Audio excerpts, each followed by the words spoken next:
Yes, revolutionary greetings, comrade, once more. Of course, my name is Comrade Pigeon from the Consciousness Study Group.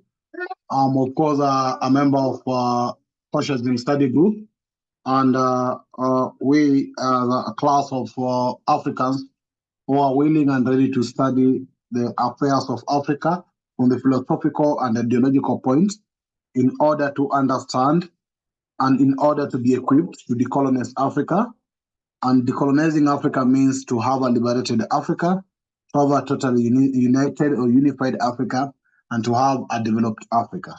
So we actually do meet every Thursday for our philosophical class, which is our main class.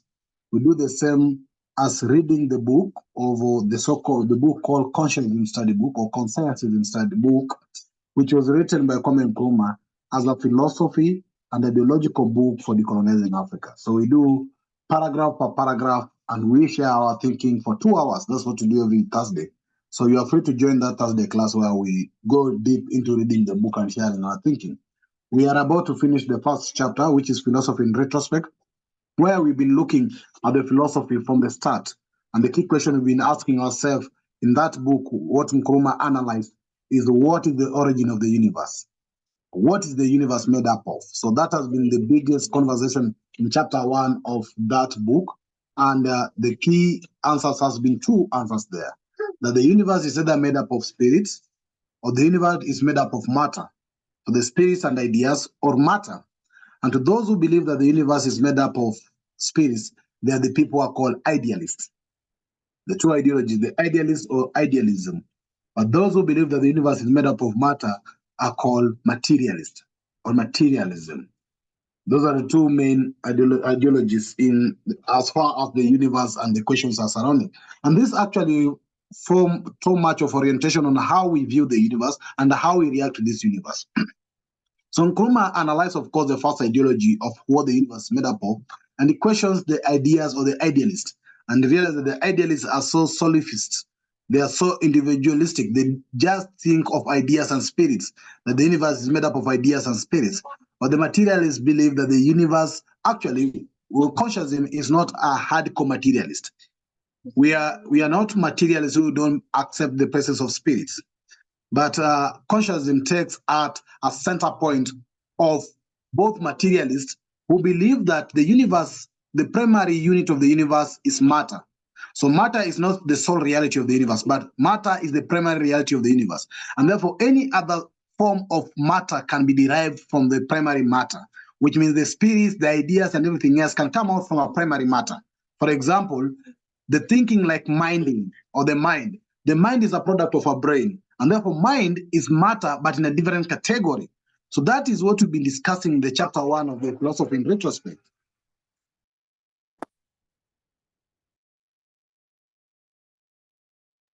So after that, we are about to finish that part where we are arriving at the position of materialism. And we believe from that aspect that materialism is the only philosophy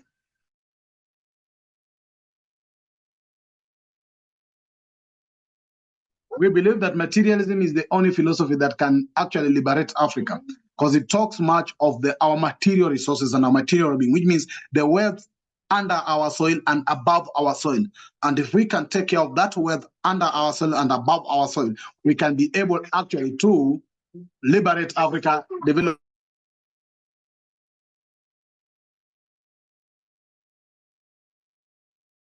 So we believe that by taking clear consideration of the matter or our resources on our land and above our land, we can be able to liberate Africa. And the war that we are going to discuss today about the struggle in the Western Africa, you'll actually realize that it's a materialist struggle. The struggle towards taking control of our resources, our material well-being, the struggle towards controlling our resources, and that our resources has been the center point of developing the rest of the continent, the rest of the world. They have drawn their wealth, their nucleus, their power from the resources we have in Africa. And that's why matter and our material possession is our primary being, our primary struggle, and the welfare of our people is so primary to us. So that is the kind of conversation we have every Thursday. And I invite you to join us every Thursday to discuss that, because from there we now understand and now form topics for Saturday. For example, this topic today, where we are talking about the shared wickedness and vindictiveness of the French government in Africa, as far as how aggressive they have been towards coming for our resources and exploiting our resources. So feel most welcome, comrades, wherever you are. Feel free to share with us on your chat where you are joining us from. And just feel free to share with us also any information you have or anything you feel like to share with us from the chat box. Today, we'll start officially by getting updates from wherever you are. So if you're a new member on this platform, just let us know where you are from. I'll allow you to unmute yourself. Just raise up your hand so that we start with the updates across the continent. That's what we've been doing before. The reason why we take updates across the continent is in order for us to understand the reality of what's going on Africa and even outside Africa. What's the reality and the issues going on with our people of African descendants from wherever they are. So we give you an opportunity to unmute yourself, introduce yourself, where you're joining us from, and which update do you think we need to get from where you are. Here's a news update. So let us know from wherever you are what's going on. But before we do that, I see, of course, our chair is here with us, who will lead us to the first part of the magazine that you've been doing a review about. This magazine has been guiding us to get some short updates of what's going on across the continent. So after he shares the magazine, the updates, which will give him time to share the updates on the magazine, then we'll now take up any updates from members in this platform to let us know what's going on. We need to know what's going on in Africa so that we in touch with the reality. Then from there, we can be able to discuss and put our discussion into context. So, our chair, Brother Christian Kwame, kindly feel free to come in and introduce the news part and also welcome members. Christian Kwame is the chair of this class. Okay. Brother Pigeon, thank you very much for the introduction. Fix your microphone, brother. I can't hear you. Fix your mic. Yes. Thank you, brother. Is it okay now? All good. Yeah. All good. Excellent. So, it's the 16th of March 2024.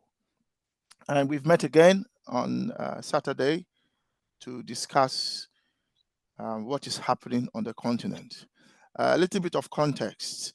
So we are the Consensusism Study Group, and we meet every Thursday. Before we moved online, we met face to face in a building. In a building, it wasn't donated, but it's in a building in Clapham South in London.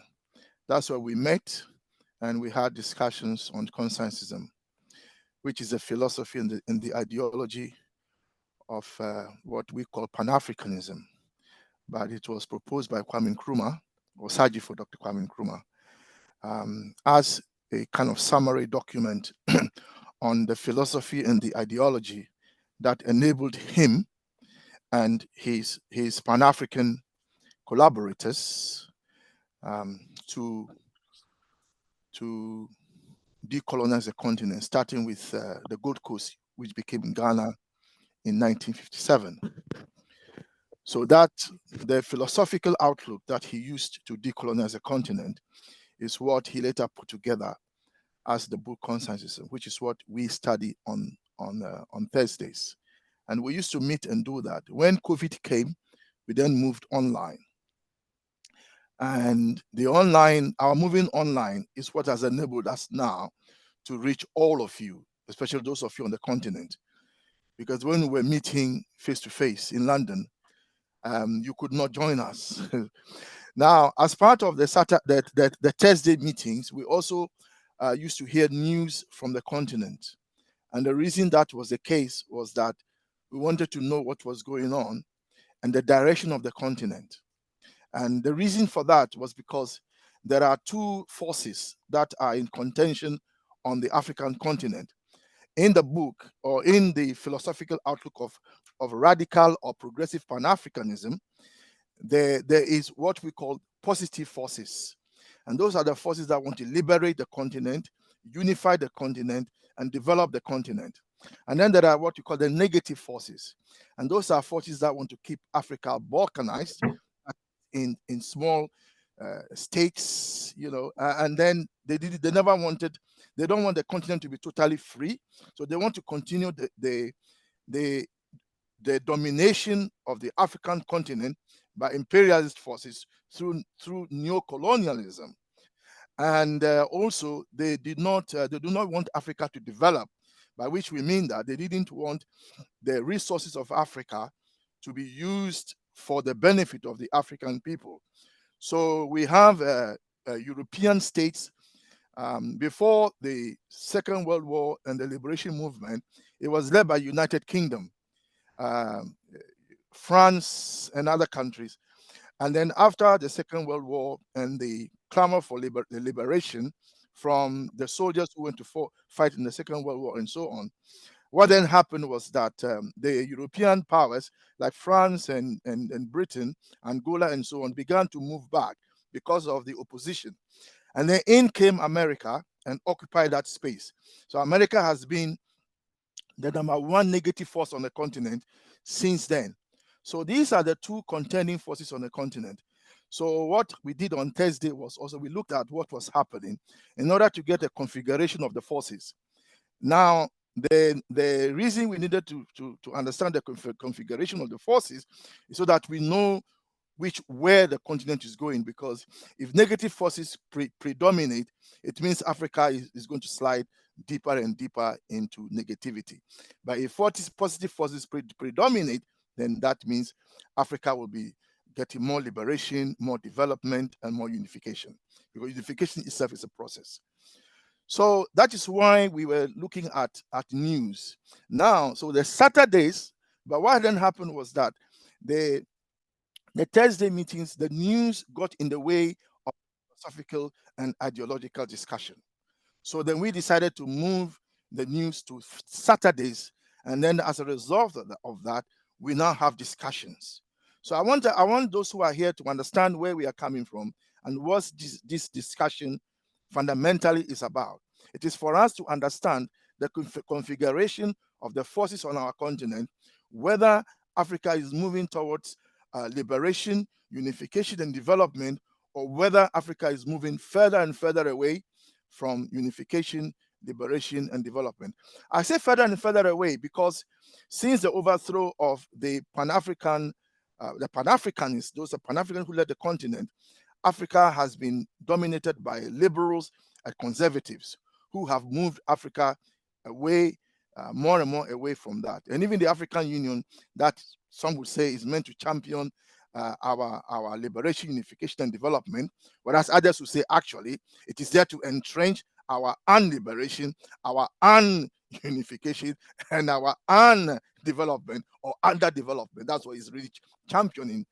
Those two arguments means that we then have to look at what is going on. So I want to put this into context. So when you are sharing with us what is happening where you are, I want you to remember that this is why we are doing it. Finally, for us as Pan-Africanists and radical Pan-Africanists are that the two most important things are thought and action. In other words, you cannot have action without first thinking deeply about what the action would be. Okay, and you cannot have action without thinking. But then you cannot think in vacuum. When you think in vacuum, when you think, you must think in order to act. So what we are saying is that you think to act, and you act after thinking. So thinking and thought are related, and so we call them thought and action. And so what we are saying is that the Thursdays are when we look at thought. We think, we share our thinking, and you will be surprised the kind of thinkings we have.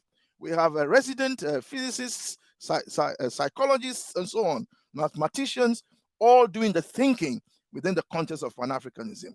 And then on Saturday, when we meet like this, we then look at action. What must we do? And that is why we're having the discussions. Ultimately, the question is, what must we do? To do what? To liberate the continent, to develop the continent, and then to unify the continent. But we cannot develop the continent properly unless we unify it. You see, you cannot liberate, you cannot, and to unify the continent, we need to liberate it. So that's the situation we are in. So we need to liberate the continent in order to unify it. But in order to develop it, we have to unify it first. So sorry, it's taken quite a while, but that is the context I thought I should share. Now, in terms of, now let's move into the news. So what we are lucky, I would say lucky, some would say we're not that lucky, to then find that there's a South African publication called The Continent that produces a weekly news, which is called The Continent. And then so we thought, let's use that as part of our discussion of the news. It is not meant to replace what you want to share with us where you are. But so, for instance, if you are in Nigeria, we know the biggest news in Nigeria this week has been the abduction of 300 children and the demand for ransom, a billion naira from the kidnappers for the release of the children. So if you are sharing from Nigeria, for instance, so Brother Inumi is in Nigeria, he might want to touch on that story if he wants, although he might want to just share that with us, or he might also want to share other news with us. But then we will expect him to share. That's just an example, Brother Inumi. It's just an example. So we will expect him to share with us the key stories in Nigeria. So our brother Joseph is in the Caribbean. Again, he will share with us what is happening in the Caribbean with CARICOM and so on, and whether all these are part of negative forces or positive forces. Let me pause there. I think I have given an overview. Now, let's go to the paper on the screen. So I'm sharing with you The Continent about the Pigeon sent to me. I have not registered for it privately myself. So I rely on Brother Pigeon because, as you know, Brother Pigeon is like our secretary and our lead discussant, our lead in a lot of things. So we really thank him for the good job he's doing. When we moved online, he joined us, and since he joined us, he's really transformed us into a more effective grouping. And we have more people joining us from the continent because he shares the documents and a lot of Pan-African groups. So, Brother Pigeon, I believe I'm on the first page. Is that correct? Of The Continent. You are in the 15th page, but you can proceed. I'm on the 15th page. Yes. Okay, let me change that because I want to. It means that I've opened it twice. Give me a moment, please. So I want to know. I need to know which one. Right. So I think I'm now moving up the page. Is that correct? Yes. Now. Excellent. Excellent. Thank you. So I have tried to read it in advance, so I'm not going to be reading the document. I'll just point out to you the key news in the continent this week. But I didn't have time to finish all of it, so I will only cover the ones that I have looked at. So, as I said, The Continent is a South African publication, as far as I understand it, and it was founded with the Mail and Guardian. Now, the key story, as you can see from this page, is Nigeria's kidnapping crisis, which I'll come to in a few moments. And you can see an empty classroom, and the children have all been abducted. So that's why the classroom is empty. And then in the inside cover of the magazine are a few what the paper has touched on basketball, Angola, Sudan, the Ramadan data and review, and Haiti. But the cover story for this week is the kidnapping of the 300 children, and then gives more about the kidnapping. And it turns Brother Rumi is in Nigeria, so he can confirm this. But the paper is saying that it happens every 15 hours. Somebody is being kidnapped in Nigeria. Then they give the news in brief, and one is on South Africa. I have highlighted the key points as I see it. The South African Airways has not been sold because the sale price has more than doubled. Somalia, Al-Shabaab have have access to explosives, and they use that as part of their campaign. Burundi, this politician called Agathon Rwasa somehow forms a party, and then his party replaces him when he's not around. It's happened the second time it's happened. And this time it's because he nominated his wife for a seat in the East African Legislative Assembly. So for us as radical Pan-Africanists, our reading is that he is a conservative, because it is conservatives that only think about themselves and their immediate family. Yeah, if you think about, oh, is there an office to occupy? The first thing he or she thinks about is which family member can I put there? If there is a business, the first question is which family member can I put there? They only think about themselves and their families. Those are the conservative leaders. And it appears that the Burundians don't like a conservative leader. So for us, that is good news for the radical Pan-Africanists, because when we think about filling a post, we think about who is the best that will move the continent forward, not who in my family should do it. Not that we are against people appointing people from their families, but only if the family members are really qualified and can advance the continent. Then we have the Cameroon, which it appears that for some reason the Cameroonian Football Federation did not do a proper check on its players, and somehow France has been able to do that. And I'm not a football person, but apparently a guy called Douala is actually not Douala, and his real age is 23, not 17. But how can the Cameroonians not know that? But this issue plagues a lot of Africans, even Nkrumah himself. We know his date of birth, the date of birth that we have for Nkrumah, as you may or may not know, is not, we don't know for sure, because his mother said he was born on this date, so and so. So there was no proper recording of his birth in an institution.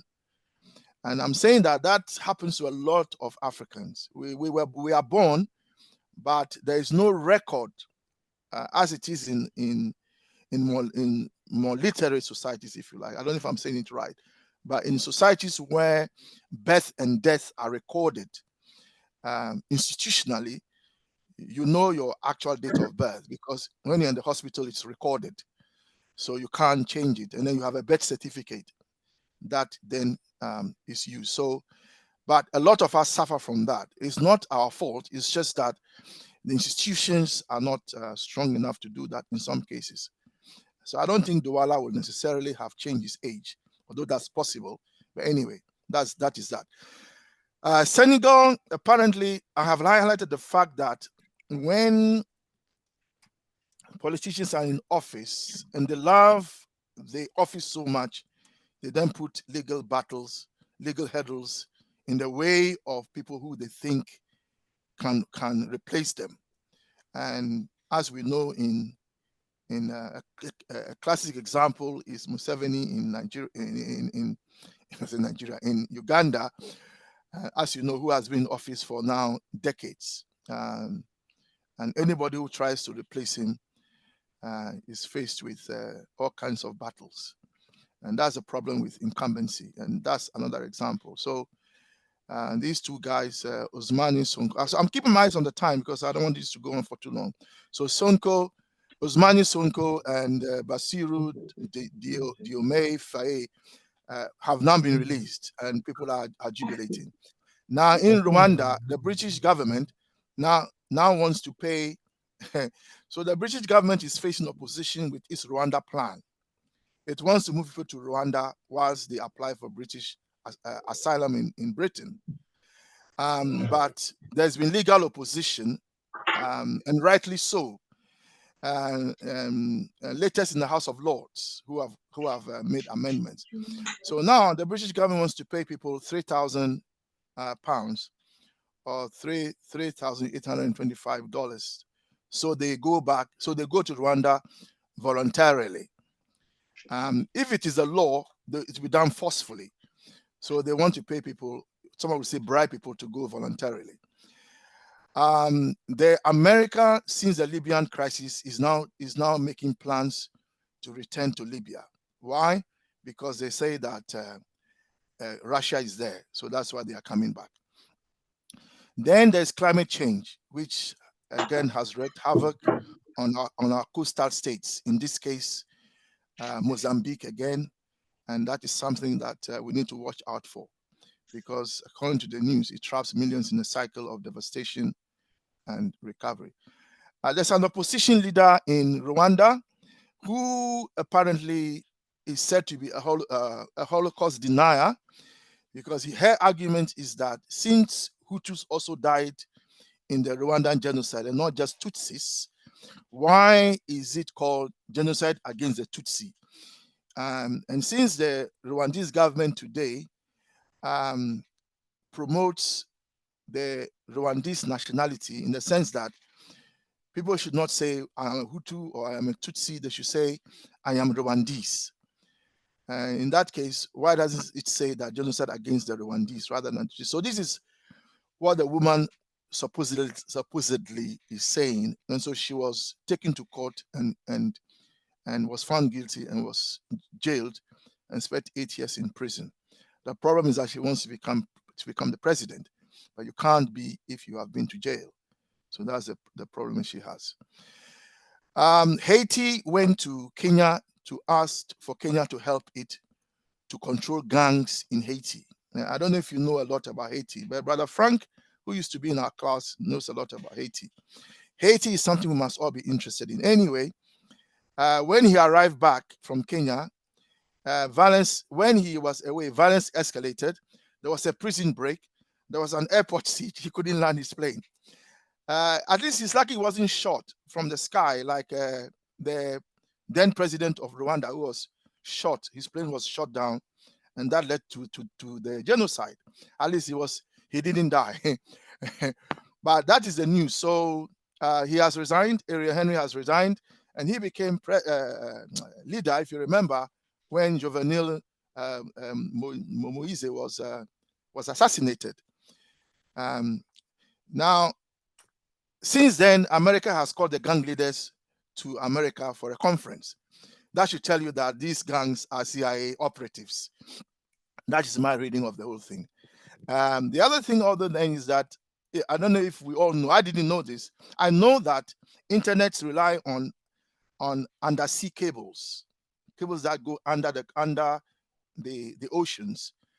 I know that, but I didn't realize that there was only one ship that can fix it, and that ship is on an African ship. We can be sure of that. Anyway, there was an outage. There was no internet in several countries in West Africa and South Africa because to damage, apparently not damage, failures. So that can tell you what will happen if there is a war for the unification of the continent. We have to start looking for how we can keep in touch without internet, because we can be sure that it will be sabotaged. Then to the United Kingdom. The key story here is that, and this is the problem, the United Kingdom has passed laws, and those laws contravene its obligations under the 1951 Refugee Convention. Now, the convention was brought in because when people are fleeing from death for all kinds of reasons, they cannot be applying for asylum. So the decision was made that people should seek refuge first, and then they apply for asylum. The United Kingdom government, the Conservative government, that should know better, has now passed laws that contravenes its obligations under this refugee convention. So it's a very, very big problem. Some of us think the law is a nonsense, but the conservatives who are right, well, it's under the right wingers at the moment, because remember the Conservative Party itself has people on the left, the center, and the right. But now the right is in control, and they think that it's a good idea to imprison people and so on. So that is what this is about. This fight is still continuing. I'm a member of the National Education Union of the United Kingdom, and of United Kingdom, and we are against this law. When we had our national delegates conference last year, we had a presentation from Human Rights Watch. They came and gave us a presentation on that. We have another delegates conference this year, next month, which I'll be attending again as the president of a district of the National Education Union, and I've no doubt we shall hear again on these matters. I'll jump sports because I'm not a sports fan, so I'll go straight to Angola. So Angola, the issue in Angola is this. I've highlighted it. Angola has been ruled by the People's Movement for the Liberation of Angola since independence in 1974. And you can understand they don't want to give up power. So what are they doing? They've passed new laws that some people view as negating the rights of Angolans, and so there's opposition against it. It's even asking people to spy and so on, to spy against fellow citizens. I mean, how can that be right? So the people are saying this is not North Korea. So the law should be repealed. I think that is where it will go to. The law should be repealed. And you can understand in 2022, it was narrowly re-elected. So when people are in office for a long time, they assume that they should always be in power. And so if it's narrowly re-elected in 2022, we can see what might happen in the next election. So now they are taking steps against people's human rights, if you like, and civil rights. So if you want to get the continent, you press a button there, because Pigeon has shared it. So press that button, you can join. Now, Nigeria is a bigger story, as we can see. Again, that's a classroom. Why Nigeria should have such a classroom is a different matter. Look at the walls of the classroom. Nigeria has enough money to have electronic boards in every classroom in Nigeria. But look at the board, blackboard, something that we had when we were in those days in school. I teach mathematics in England at the moment, and we don't even have blackboard. We have whiteboards, and then we also have electronic boards where we show slides. And this is Nigeria, the richest. Well, we are told South Africa has now overtaken them, but Nigeria is a powerhouse on the continent, and this is, for me, is disgraceful. This classroom. Anyway, the story is that children were kidnapped. 300 of them were kidnapped, along with several teachers, and they were abducted, and the kidnappers have demanded 1 billion naira, which is $622,000, and should be delivered by the 27th of March, or else the students will be killed. You can yourself conclude that the children of the rich and the powerful in Nigeria are not being abducted. Because if the children of liberals and conservatives who are in power, if their children are abducted, we know that they will not take it. So when these things are happening, you know that it is ordinary people whose children are being abducted. That's why the Nigerian state doesn't really care much. Here is a picture of the Nigerian school raids and the people kidnappings. This is happening in the north, in Sokoto, in Borno, also in the north, but this is the northwest, and then even in the center of Nigeria, Kaduna. Then you have Benue in the south. Now, then you ask yourself, I mean, surely Nigerian security services must have intelligence on these things, unless they themselves are part of all this. How can this be happening in the south, in the north, in the center of the country? And we have armed forces of Nigeria. We have security agencies, not only the police, we also have secret services. And yet you have this going on. That must really worry us. But then those of us who want the unification of the continent will say that this is the reason why we must have a united Africa. Because if Africa is united, The territory next to Nigeria is part of the African nation, so you cannot hide. You see, because when you cross that border, you are in a different country. And that is a problem, a different country.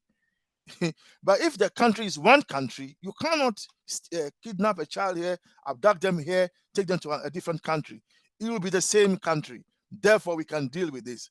So for us, as Pan-Africanists who want the unification of the continent, we would say these are the reasons why we want unification.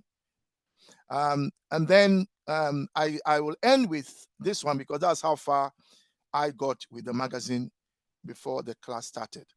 In short, this man called Mohammed Hamdan Dagalo, in the recent conflict within the Nigerian, the Sudanese security forces. If you remember, they formed the government when the previous president was removed, and they were then meant to oversee elections. And since then, this man, we are told, has become the most powerful man.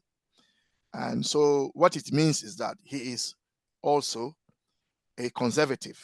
That's what it means for us, because he and his family have become the wealthiest in the country, and the people are paying the price. So here's another conservative, this time in uniform. So conservatives are either in civilian clothes or they are in uniform. For us, it makes no difference because they are all the same. So I'll end there, Pigeon, because that is how far I went, and I'll stop there. Thank you for that update. We do appreciate it, and we will continue the other updates across the continent and outside the continent. So I'll be just going through my list very fast. If I actually pop to your name, tell us where you're joining us from and any update from your country. And probably if you are also belonging to any Pan-African organization or any other organization, just let us know what it is or the name of the organization so that we also know how with the many organizations we are coming on board to see how we move together. Because our intention to move together. So up the hands that are up are to give update, not react to updates. Just give an update. Let us know who you are, where you're joining us from, your update you are having, as brief as that, and then we move to the next person. So let me start with Elder Joseph. Yeah, thank you very much, and good afternoon and good evening to all on the call. Just two items. One related to Senegal. I think it's important we know that the movement in Senegal to release the opposition leader had a lot to do with the intervention of former President of South Africa, MBK. I send you a link with what he speaks. If you could share it with people. I have it. I'll share it. If you could share it with people, I think it's important because to me, in that way, you have acted as a progressive Pan-Africanist. In terms of using his influence to help to change a situation that could have become volatile. And in the case of Haiti, I see a brother have asked to give some explanation, so I wouldn't go into much detail, but a lot of things is happening in Haiti. I mean, it's happening with Haiti. Some of the people who didn't used to speak about Haiti are now beginning to speak and admitting some of the things that we've been discussing for months. The fact that the involvement of the US and all of those who have created the condition and so on. What the groups in Haiti, at least one group, have said that they wouldn't accept whatever CARICOM have agreed on. And so it is a little bit uncertain. I spoke to a colleague there this week, and he is a bit confused himself based on the different strand of activity that is happening. But there's a little more hope right now that the people of Haiti will be able, if left alone, that they could deal with the issue with minimum help from the outside, but not the involvement, open involvement of the imperialists. So I'll stop here because I know there's not enough time. Thank you. So that's Elder Joseph joining us from Haiti or Grenada, to be specific. Yeah, Grenada in the Caribbean. Thank you. I see Satish hand is up. Satish, can you introduce yourself? Let us know the update from wherever you are and maybe where you are. Hello, it's I'm Satish Shaker. I'm based in London. I will want to talk about Haiti, and in particular, what African response should be to it, and how much is known about in Africa of Haiti's history, because that is actually quite important in this discussion as well. Okay. I'll leave it at that for the time being and come back when it's okay. I think it's very important, but we are picking a Haiti issue. Probably we'll have a session on Haiti if possible, so that we can spend our whole time to discuss the Haiti situation from its history. We had a session on Caribbean, and I think the part 2 of Caribbean might be on Haiti, so that you have a special focus on Haiti. So that time we'll have extensive time to discuss Haiti. Today we'll be discussing the French in the West, but we can connect it to what happened in Haiti, because I know it's part of the presentation. But we'll have a special session on Haiti as a part 2 of the Caribbean. Thank you for that. We'll come back later maybe to give other updates. Now let me get to another person on the call. Let me check from members present. If you feel free that you want to share something urgently, just feel free. Yeah, Renomi, kindly share your name, where you're from, and your update. If you feel like you can share the Pan-African organization you belong to, well and good. But feel free. Renomi. All right. Yeah. Thank you. I want to give an update that looks like corroborating the much talked about kidnap of a school girl, of school children in Nigeria recently.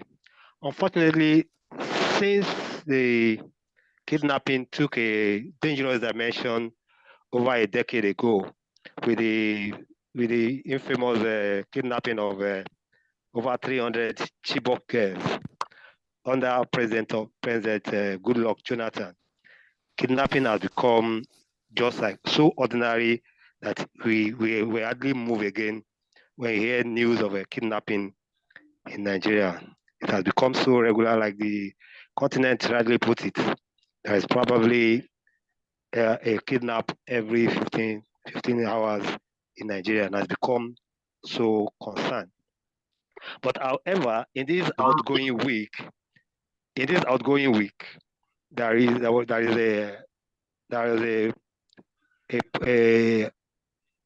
a publication by one of the former, a write-up, let me say, by one of our former minister, that's Femi Fani-Kayode. He made a point blank statement that there are just 2 countries behind all these news of kidnapping in Nigeria, and the countries are America and France. And it's just like confirming everybody's speculations, because this kidnapping have become so sophisticated, have become so daring, that we wonder why are they getting away with it. At a point, they blew up a moving train and took some people hostage, and a lot of things. So the kidnapping could have only been carried out by a power that is more than the power of Nigeria as a nation. And we are not worried, we are not surprised when these former ministers went point blank during the week and said that all the kidnapping in Nigeria can be traced to France as a country and the USA as a country. They are the 2 people, they are the 2 countries behind every kidnapping. And as an individual, I have no doubt about that. It's just a confirmation of our speculation, because it can only be a power that is more than Nigeria that has been doing this kidnapping. And one of our former presidents, head of state, Abacha, has highly said that if any insurgent goes on for more than 24 hours, that means the government in power is fully aware of where it's coming from and who are the people behind it. And I have no doubt again, if we add that up to, we've been talking about kidnapping for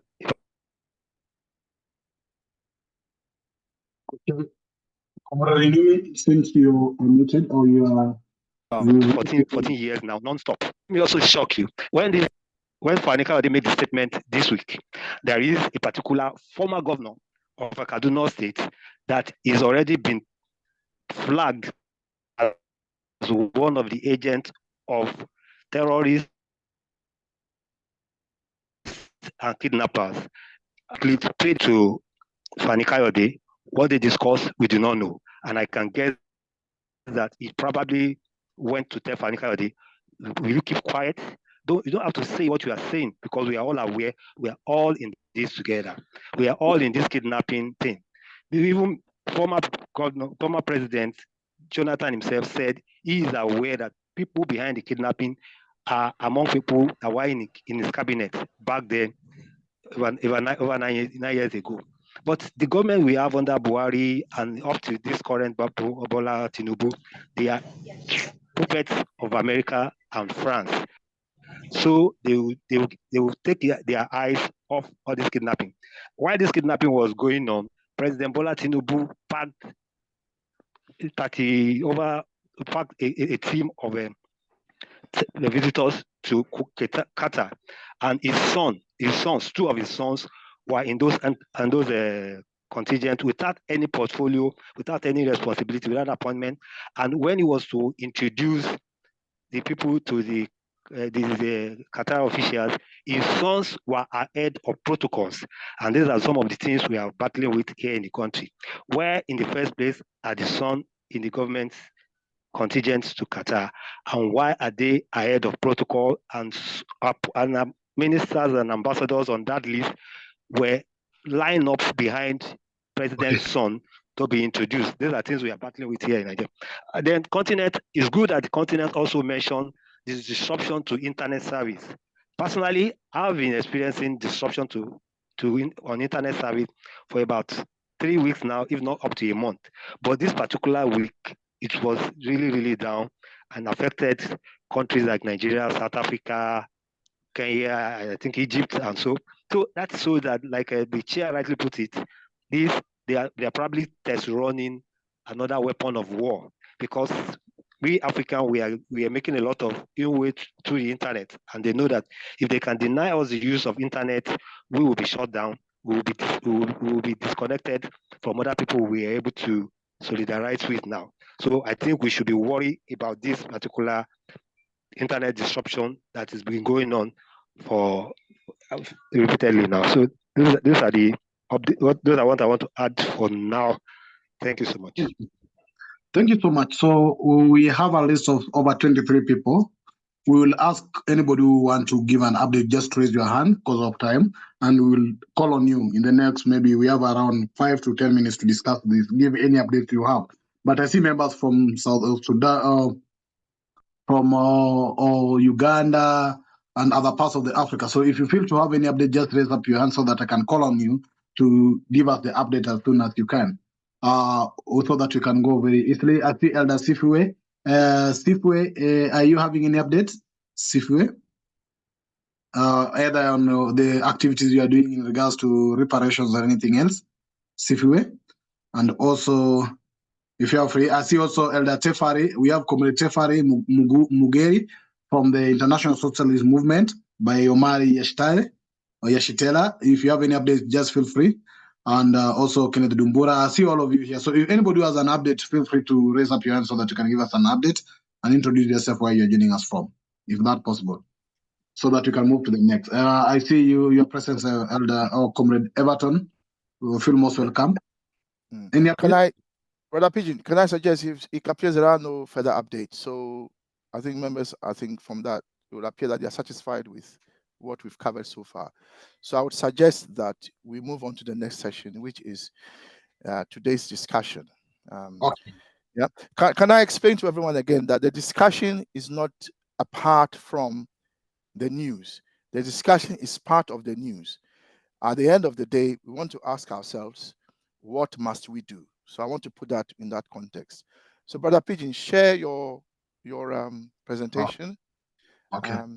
So the presentation is a word presentation, by the way, not a PowerPoint one. Later we might. Yes, Brother Joseph. Yeah, could we hear the African anthem before we begin? Yeah. So where's Brother? Yes. Let me make that ready. Thanks for reminding me.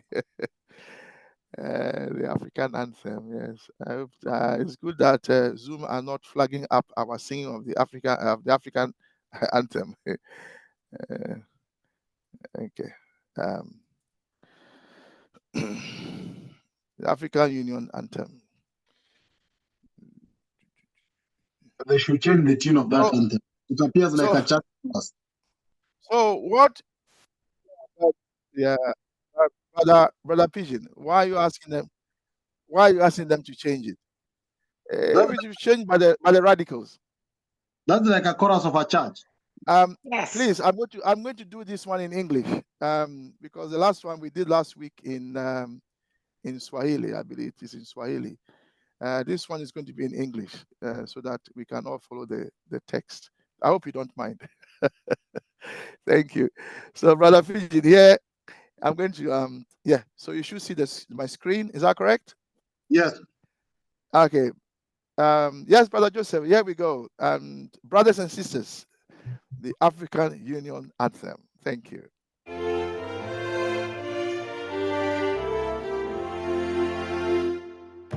Let us all unite and celebrate together the victories won for our liberation. Let us dedicate ourselves to rise together to defend our liberty and unity. All sons and daughters of Africa, flesh of the sun and flesh of the sky, let us make Africa a tree of life. Let us all unite and sing together to uphold the bonds that frame our destiny. Let us dedicate ourselves to fight together for lasting peace and justice on earth. All sons and daughters of Africa, flesh of the sun and flesh of the sky, let us make Africa the tree of life. Let us all unite and toil together to give the best we have to Africa, the cradle of mankind and fount of culture, our pride and hope at break of dawn. All sons and daughters of Africa, flesh of the sun and flesh of the sky, let us make Africa the tree of life. Thank you. Let us make Africa the tree of life. Thank you, brother Pigeon. Thank you You very can much. now share your yeah. So, brothers and sisters, we are now going to hear from brother Pigeon. So you are hearing from me, Christian Kwame Agbotsa, chair of Consensusism, and brother Pigeon is our co-chair. And I come from Ghana, by the way, in case you're wondering. And yes, the land of Osajifu, Dr. Kwame Nkrumah. Yeah. So brother Pigeon will present for about 15 minutes or so, or more if he needs to, and then we'll open the floor for discussion and interaction. Thank you, brother Pigeon. Thank you, Brother Kwame. The reason why I'm doing this presentation is to give a context of the Pact for the continuation of colonization. So I want to give an historical background a bit of what happened and how it happened. Then now we'll open up to discuss the present in regards to that. Equally, I'll do my presentation in 10 minutes maximum. I'll give 5 minutes to share the recent speech by Thabo Mbeki after intervening in Senegal, where he discussed this issue of the Pact for continuation of colonization in Africa and what's going on in West Africa. So I'll spend my 5 minutes to share his view, the recent view in regards to this Pact. So to start it off, of course, there are 14 countries who are forced to pay colonization tax. We call it colonization tax for the benefit of slavery and colonization. This is part of the work that I've compiled based on other citation on the internet, and also based on other fact that came across. So I'll start my introduction. And my introduction will be when Sékou Touré of Guinea decided in 1958 to get out of the French colonial empire. and opted for the country's independence, the French colonial elite in Paris got so furious, and in an historical act of fury, the French administration in Guinea destroyed everything in the country, which represented what they called the benefits from French colonization. 3,000 French left the country, taking all their property and destroying anything that which could not be moved. They destroyed schools, nurseries, public administration buildings were scrambled, cars, books, medicine, research institute instruments, tractors were crushed and sabotaged, horses, cows in the farm were killed, and food in the warehouse were burned or poisoned. This is what we call shared wickedness and vindictiveness. The purpose of this outrageous act was to send a clear message to all other colonies that the consequence for rejecting French would be very high. Slowly, fear spread through the African elite, and none Elite. after. Brother Pigeon. Yeah, yes. Elite. Okay. Elite. Okay, and none after the Guinea event ever found the courage to follow the example of Sekou Toure, whose slogan was, "We prefer freedom in poverty to opulence in slavery." So Sylvanus Olympio, the first president of Republic of Togo, it was called a tiny country in the West Africa, of course, found a middle ground for the solution with the French. So people are already growing some fear based on what was done to Guinea. So he didn't want his country to continue to be a French dominion. Therefore, he refused to sign the Colonization Continuation Pact. De Gaulle proposed but agreed to pay an annual debt to France for the so-called benefits Togo got from French colonization. It was the only condition for the French not to destroy the country before leaving. However, the amount estimated by France was so big that the reimbursement of the so-called colonial debt was close to 40% of the country's budget in 1963. The financial situation of the newly independent Togo was very unstable. So in order to get out of the situation, Olympio decided to get out the French colonial money, FCFA, which is the franc for French African colonies, and issue the country's own currency. On January 13, 1963, 3 days after he started printing his country's own currency, a squad of illiterate soldiers backed by France killed the first elected president of the newly independent Africa. Olympio was killed by ex-French foreign legionaries or legionnaire army sergeant called Etienne Ganassigbe. Etienne Nasingbe, yes. The names from West also bring the issue to, okay. Yeah, Etienne Nasingbe. Etienne Nasingbe, who supposedly received a bounty of $612 from the local French embassy for the hitman job. So Olympia's dream was to build an independent and self-sufficient and self-reliant country, but the French did not like the idea.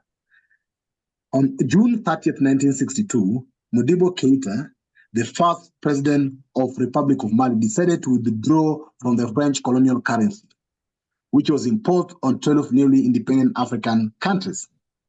For the Malian president, who was leaning more to a socialist economy, it was clear that Colonization Continuation Pact with France was a trap, a burden for the country development. Now, on November 19, 1968, like Olympia, Keita was to be a victim of a coup carried out by another ex-French foreign militaries, the Lieutenant Moussa Traoré. Now let's get those a bit history. Let's see the reaction of French in this. So they started with so many coups. In fact, during the first turbulent period of African fighting to liberate themselves from European colonization, the French or France will repeatedly use many of their ex-soldiers to carry out coups against elected presidents. On January 1st, 1966, Jean Bedel Bokassa, an ex-French foreign military. It's Legionnaire. Pigeon, the word is Legionnaire. Okay, Legionnaire. Carried a coup Legionnaire carry a coup against David Dacko, the first president of Central African Republic. Just 2 days later, in January 3rd, 1966, Maurice Yamego, the first president of Republic of Upper Volta, now called Burkina Faso, was also a victim. Then, on 26 October 1972, there was also another coup.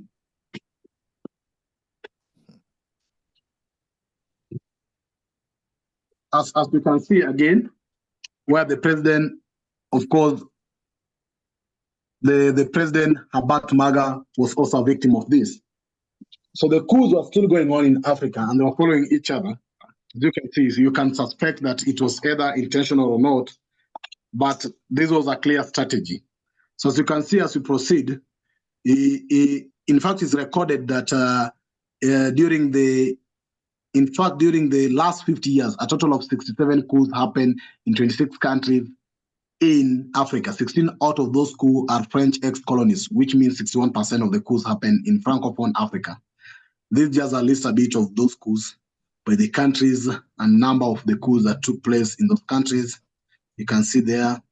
Then a subtotal, there's also some in Congo, Burundi, and the rest. So as these numbers demonstrate, France is quite desperate but active to keep a strong hold of his colonies, whatever the cost, no matter what. So as you can see, which is Chirac, the predecessor of Francois Mitterrand, already prophesied in 1957. He said one thing, that without Africa, France will have no history in the 21st century. But there was another word here from Jacques Chirac.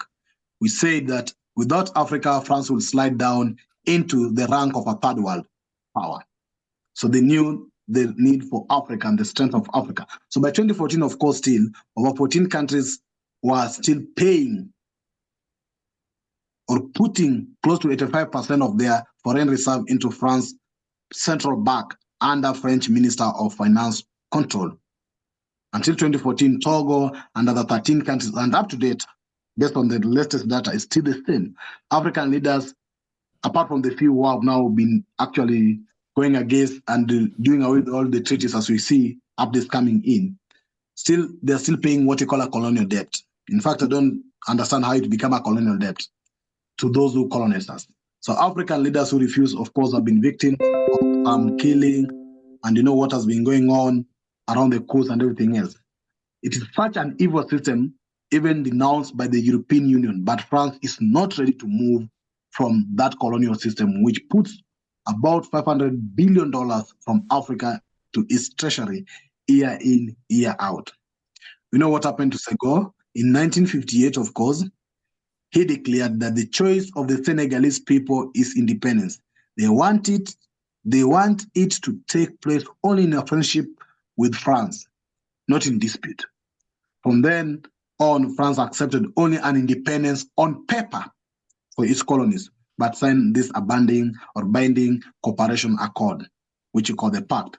And now part of the summary of the Pact include colonial debt for the benefit of France colonization. So we are paying France for colonizing Africa. The newly independent countries should pay for their infrastructure built by France in the countries during colonization. The second part of this pact is automatic confiscation of national reserves. African countries should deposit their national reserves or monetary reserves into France Central Bank and not the countries here. Another part of this agreement is that let me go to the pact. There are so many details in regards to that, which I'll share also this later. But the African countries don't have access to that money. When they put them in the reserve, they don't have access of that money. In fact, France allows them to access only 15% of the money in any given year, but they deposit close to 85%. If they need more than that, they have to borrow the extra money from their own 65% from the French treasury on a commercial rates. You borrow your money. To make things worse and more tragic, France imposed a cap on the amount of money the countries could borrow from the reserves, and it's fixed at 20% of their public revenue in the preceding years. If the country need to borrow more than 20% of their money, then France has a veto power on that. Former, of course, as I've said, who actually demonstrated this, he said that in his video of him speaking about the French exploitation scheme, when he was speaking, he said, but there is a short expansion of that script, which I've said here, that we have to be honest and acknowledge that a big part of the money in our banks comes precisely from the exploitation of the African continent. So this is what they've been doing. The third part of this is right of first refusal of any raw material or natural resources discovered in the country. So France has the right to buy any natural resources found in the land of its ex-colonies. It is only after France says we are not interested. That's the only time those countries are allowed to seek any other person who can buy it. There's another Pact agreement that priority to France or the French interests and companies in public procurement and public bidding. So it's only them who must first of all be given any right to bid, and they now control many sectors of the economy. In those sectors, from water sectors, electricity, telephone, transport, banks, ports, it's all in their hands in those ex-colonies. They have also exclusive rights to supply military equipment and train the country military officers under the so-called agreement called defense agreement. This is part of their the agreement. Other thing is that they have the right for France to pre-deploy troops and intervene militarily in the country to defend its interests. So they come to Africa to defend their interests. Under the same called defense agreement attached to colonial pact, France had the legal right to intervene militarily in the African countries and also to station troops permanently in bases and military facilities in those countries run entirely by French and French military. We can see situations, but there's also the seventh part is obligation to make French the official language of the country and the language for education. This is what they do to us. Agreement number 8 is obligation to use France colonial money. And another agreement number 9 is obligation to send France annual budget, balance, and reserve reports. Without that report, there's no money you are given.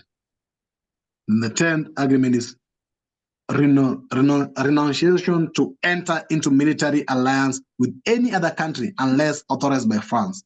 So you cannot seek any military support from anywhere unless France accepts it. And then lastly, the obligation to ally with France in situations of war or global crisis. Their war is your war. You have to fight for them in their war.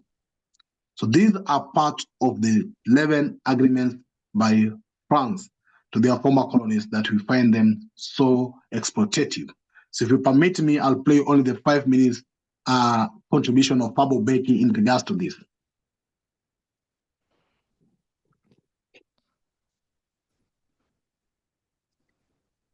Just a minute, let me get this straight. Yes.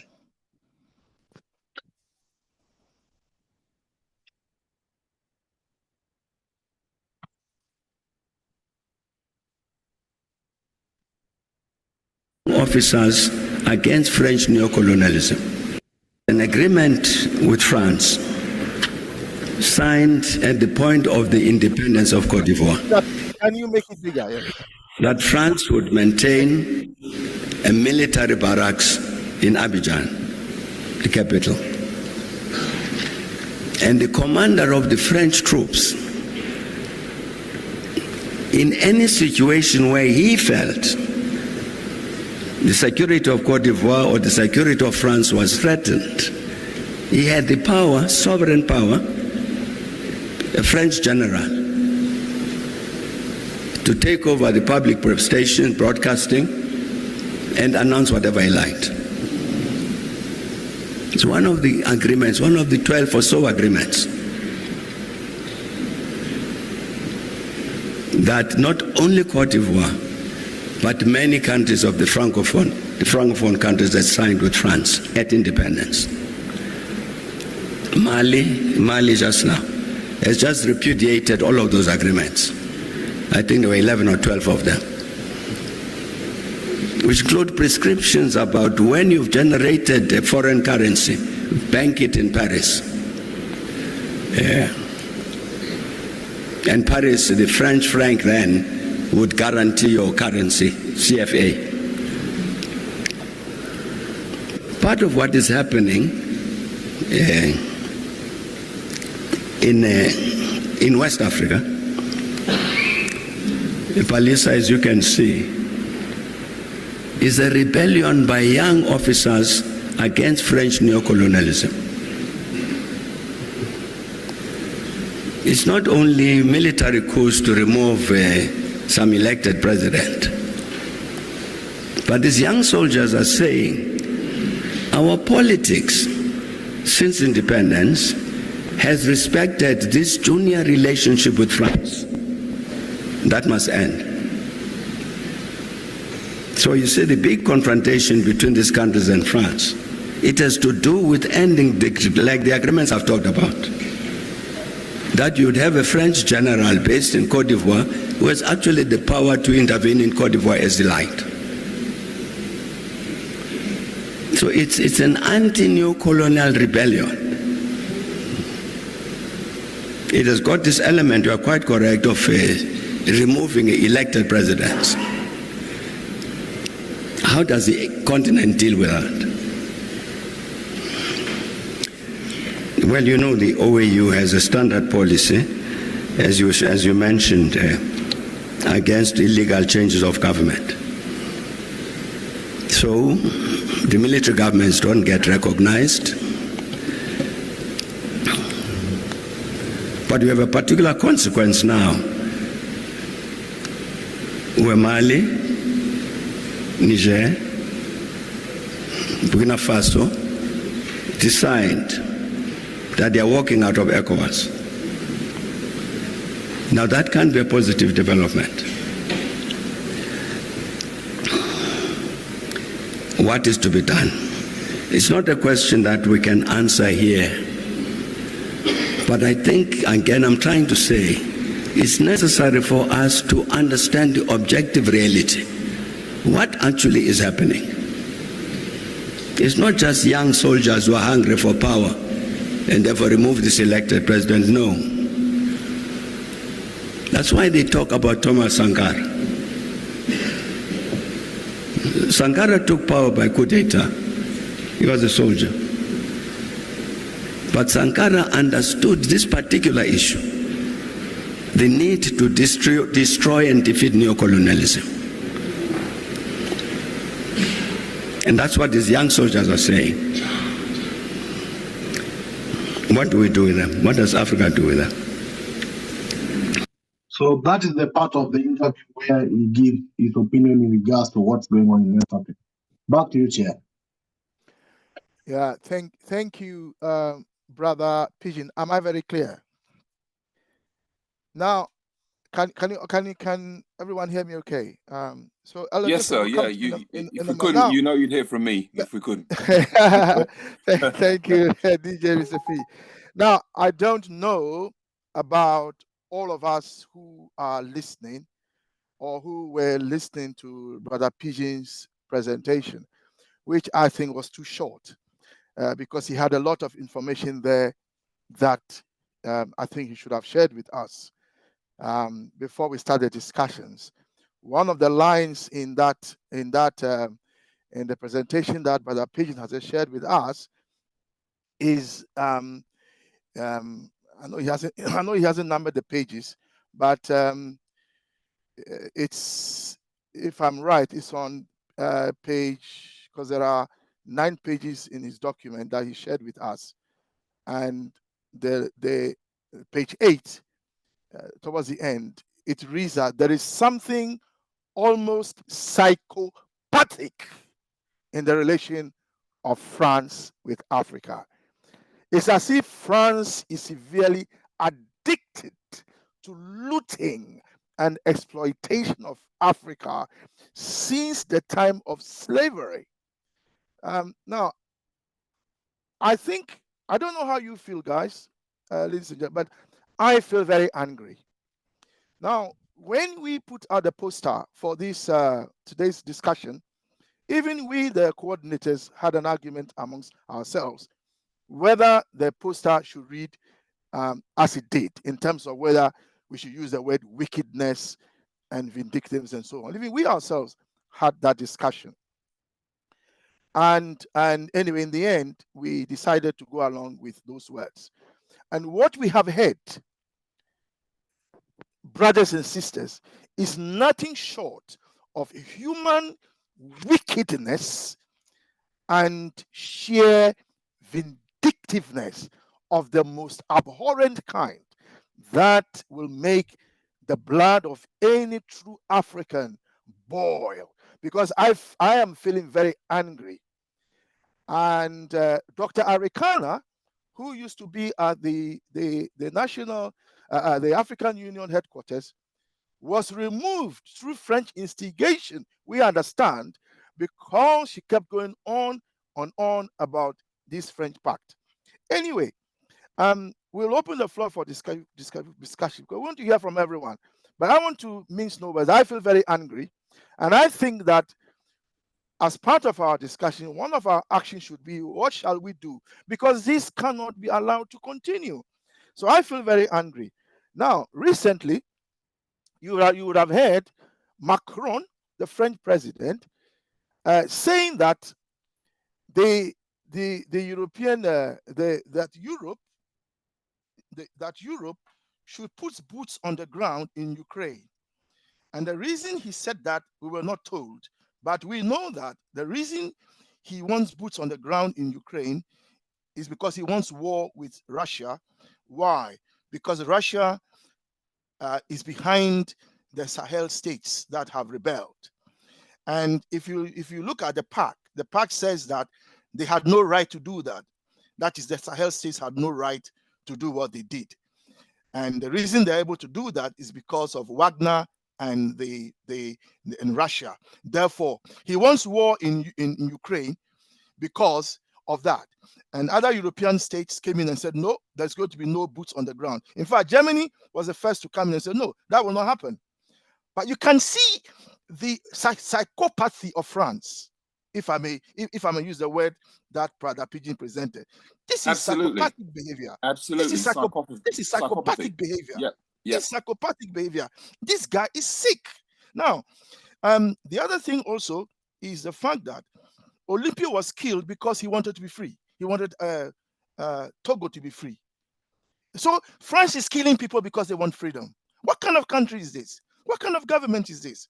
Then I want to also then mention the fact that the British, I'm not comparing one colonial power to the other, but when Ghana said they didn't want the British as colonial masters, they didn't kill Nkrumah. They didn't kill anybody. In fact, the Africans who were in England were allowed to march and demonstrate freely on the streets of London against colonial rule. Nobody imprisoned, nobody arrested them. They were never imprisoned, even though in the colonies, the governors were stopping it. But in England here, they never arrested anybody. Nkrumah was here in London. It was from here that he boarded the ship that took him to the then Gold Coast in December 1947.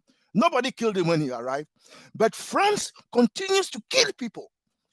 I mean, and that for me is the level of wickedness and vindictiveness and the psychopathy of the French government. But the point that I'm making is that the English never wrote documents to say, well, don't enter into any alliance with anybody. And yet the French did. Yeah. And the problem we then have is that America, that is supposed to champion democracy, freedom, liberty. America says that all men are created equal. That's what American Constitution says, doesn't it? All men are created equal. We will add all men and women are created equal. And yet America also now goes around the world deposing elected governments.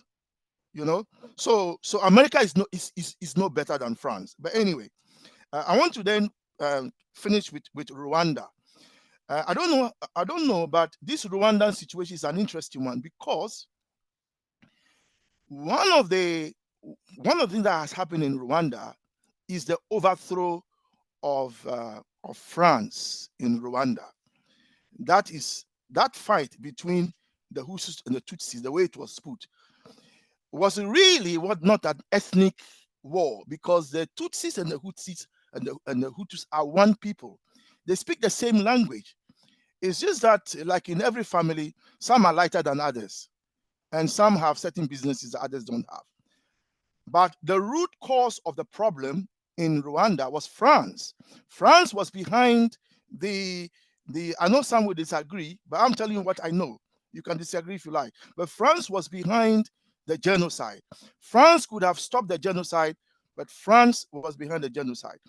And those who came in, who are now accused of being those who were behind the genocide, are English-speaking officers from Museveni's army in Uganda. These are English people, English-speaking officers. So it is the English-speaking officers who came in to overthrow the French system and replaced. So I don't know if you know, they replaced the language of Rwanda. It used to be French. They replaced that with English, and so on and so forth. So I'm suggesting that what we are seeing in West Africa already started in East Africa with the overthrow of France in Rwanda. This part of what happened has not caught our imagination. It is the genocide and who caused it, and the Africans have been accused of those behind the genocide. So some people have suggested that Kagame is behind the genocide and so on, but they forget that it is France that stoked ethnic division. You know, it is France that was behind the genocide. It is they that created the conditions for the genocide. And I want to end there, and by saying, this is my contribution, by the way. I don't think I'll say much later. But the point I'm making is that this psychopathic government of France, we are not against the French people, but the French people must know that they must know what is being done in their name. You understand? But the government of France is a psychopathic government creating havoc on the African continent, and this has to stop. And what we have heard must make any right feeling African and thinking African very, very angry. So ladies and gentlemen, the floor is open. Let us discuss the sheer wickedness and the vindictiveness of the French government in Africa. Brother Pigeon, I think you should chair it going forward. Thank you. Thank you for that. So we have members set in favor of us, and I wish that each person will get at least a minute or something to share something, only if you have and if you are willing to do so. So please be mindful if you get some time to share your thinking so that other people can also have space to share something. So I'll start with the Mr. P. You haven't spoken before, then I'll go to Satish and Joseph, who's up before. But let's start with the Mr. P who haven't spoken before. Just try to be mindful of your time contribution, please. Thank you, brother. Kwame, I'm 100% with you. I'm really hacked off with France. I mean, I'm just being as polite as I can. Hacked off is a very, very much an understatement. I'm boiling when it comes to France and how I wouldn't even say that these people are vindictive or wicked. They're just evil. I'll just say they are evil-minded psychopaths. They are psychopathic, yeah, and they need to be dealt with, and I mean severely, because I think it was back in 74 or something. Was it Mitterrand? President Mitterrand said that without Africa, France will be in the dark ages. And it's absolutely true, because we've been giving them $500 billion for over 100 years. And they not only, they are like leeches sucking the lifeblood out of Africa. 14 countries have been paying this so-called colonial tax. It's in this day and age, it's disgusting. It is disgusting. So I'm really, particularly out of the whole of Africa, I think West Africa is probably the most hard done by because of France and what the Sahel have done in the northern region there of West Africa. I'm so happy that they've actually began the very early stages of the United States of Africa, because it needs to happen. It really does need to happen. And France need to be taught. They need to be taught a lesson. They really need to be taught a lesson. So that whole situation there, I couldn't agree with you more. It makes my blood boil. And you know, when I say that France are bad, I'm not excluding the other colonials, because colonialism is colonialism. I don't care who it's by, but colonialism is colonialism. America, they are behind all of this nonsense going on in Haiti. I believe they're behind all this crap going on in Haiti, yeah, and in Sudan as well, and all of this nonsense in northern Nigeria, yeah. These are all this terrorism, so-called terrorism that's happening. Terrorists from where? Who? Which terrorists? From where? So they've obviously been put in there to destabilize. So America are just as guilty as England, who are just as guilty as Israel. A lot of people don't realize Israel's involvement with Africa, and it's no different to that of France, America, England. They're just there sitting quietly in the background, counting the dollars, counting the money. How can you have the biggest diamond company in the world in England, owned by Jewish, and I say Jewish, not Jews, Jewish, owned by Jewish people, and there are no diamond mines in Europe, much less England? Yeah, they completely shafted South Africa with apartheid, and they're going on with the same foolishness now in Palestine, and nothing is being done about it. So doesn't really matter which country. Colonialism is colonialism, and it needs to be dealt with, and dealt with severely. So I'll land my plane there for now. Thank you for that. Let me go to Elder Joseph, then Shatish, then Coco. If you want to speak, kindly raise up your hand. I'll call you in that order. Elder Joseph? Yeah, yes, I think everybody would be angry, but I want to warn, I want to caution that we need not see France, and I think Mr. P have said it. The other colonial powers are equally as barbaric. They probably, we don't get the information for the barbaricness. Now, in terms of, I think it was Brother Kwame who said about France was behind the genocide in Rwanda. I do agree with that, but I also want to add the involvement of Belgium. Historically, these two countries have played up the two groups in Rwanda Africa. against each other. Definitely. Yeah, they played Belgium. up the over time. And also, when you look at, there's another point. No, I would urge people that video, that link where Mbiki was speaking, he touched on the Congo. And some of the thing is linked right even into East and West Africa. So I would like people to look at the whole thing to further, broaden your understanding. Now, I want people to also, and Mr. P made mention of it, the situation in Haiti.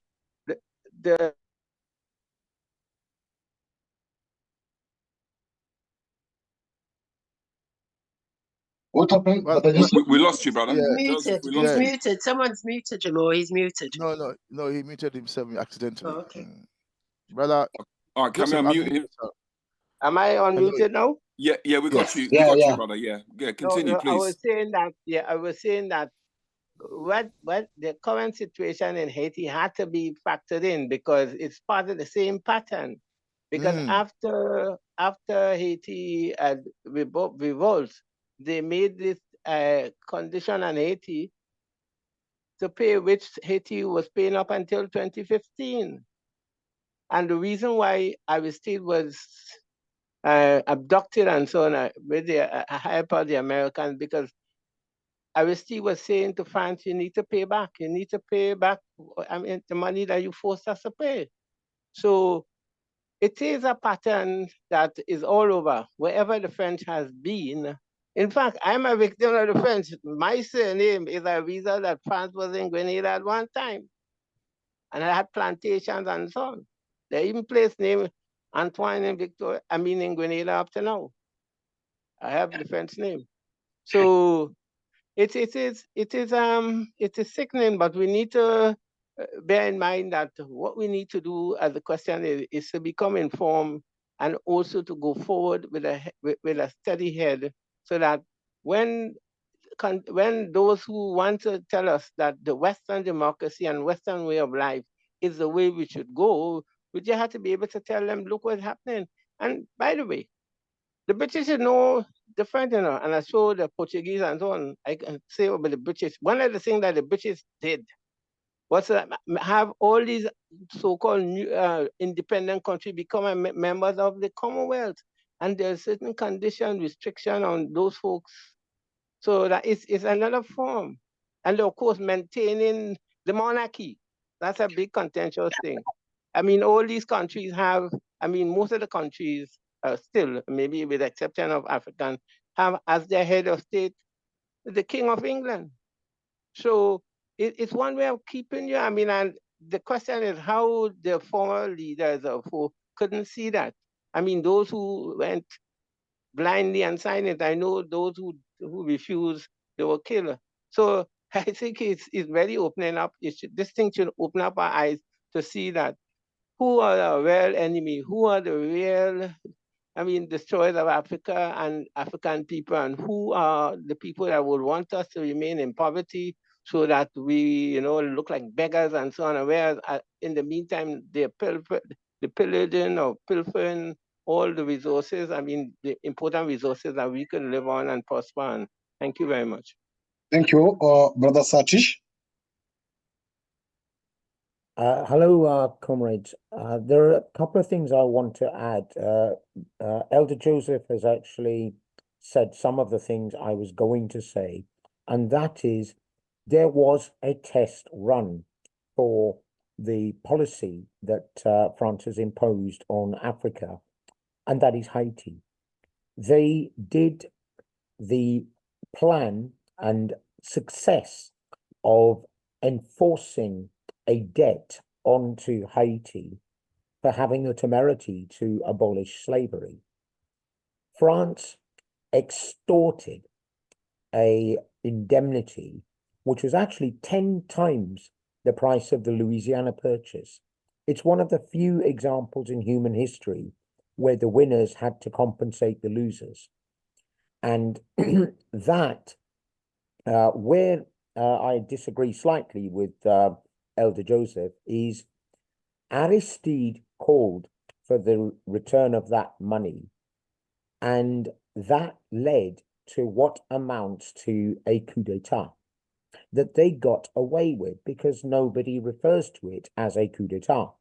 And this is a pattern that you see any time the colonial interest and financial interest through colonialism of France is threatened in any way, there is a coup d'etat. And each time they get away with this, they get the message, this is the standard tactic. This is how we bully our former colonies into basically bankrolling us. I would add one other thing on this, and I do want to hold a discussion with people about Haiti because I think we need to actually understand the history, because this is the origin of the outrageous colonial policy and post-colonial policy that France has been adopting and been getting away with. So we need to understand Haiti, and Africa needs to be united in saying we're not prepared to tolerate our brothers and sisters in Haiti being treated the way that they have been. Haiti is not a failed state. It is a wrecked state, and a deliberately wrecked state. Now, the other thing I want to add is about the other French former colonies in Africa. What is the response to the events in Mali, Niger, and Burkina Faso in particular, among the other colonies, former colonies, such as Morocco and Algeria in particular. And then the last point I want to add is this. In the presentation, it has been mentioned a couple of times, blaming France for the Rwanda genocide. It actually began you could see the seeds of this in the anti-colonial struggle and independence struggle. Hardly anybody mentions the struggle in Burundi led by Prince Rwagasore, who was assassinated on the eve of independence. And that basically was required because he was such a threat, a rare threat. You don't normally get princes who are actually quite progressive and important in anti-colonial struggles. But I think we need to actually talk about Rwagasore as well. Thank you. Thank you for that, Comrade Satish. We really need to have more sessions on this so that we can unearth the hidden history, so that you can get the truth. And once you have the truth, we can be free. So, Comrade Coco, and if you want to come in, just raise up your hand. I'll come to you later after Comrade Coco. So far, there's no hands up, but just raise your hand. Comrade Coco, kindly proceed.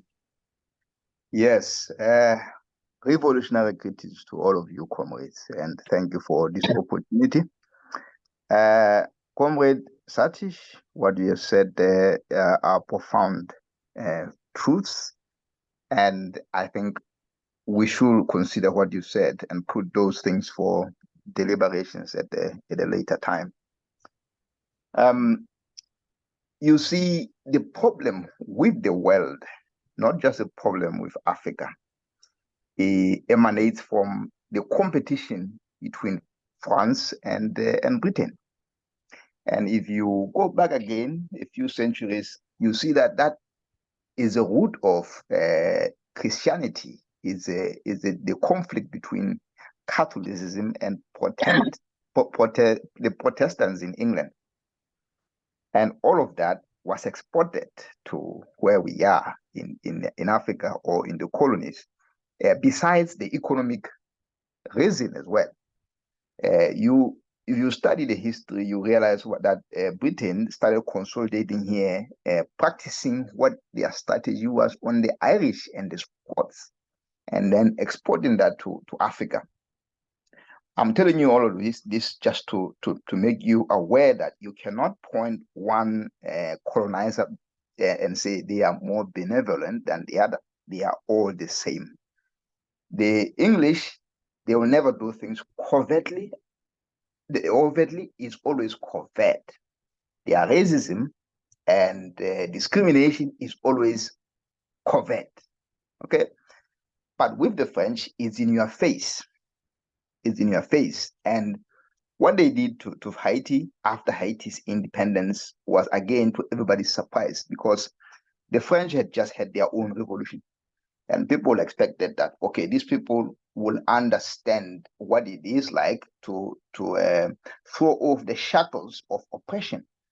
But those same people who had thrown away the shackles of oppression went on to oppress other people.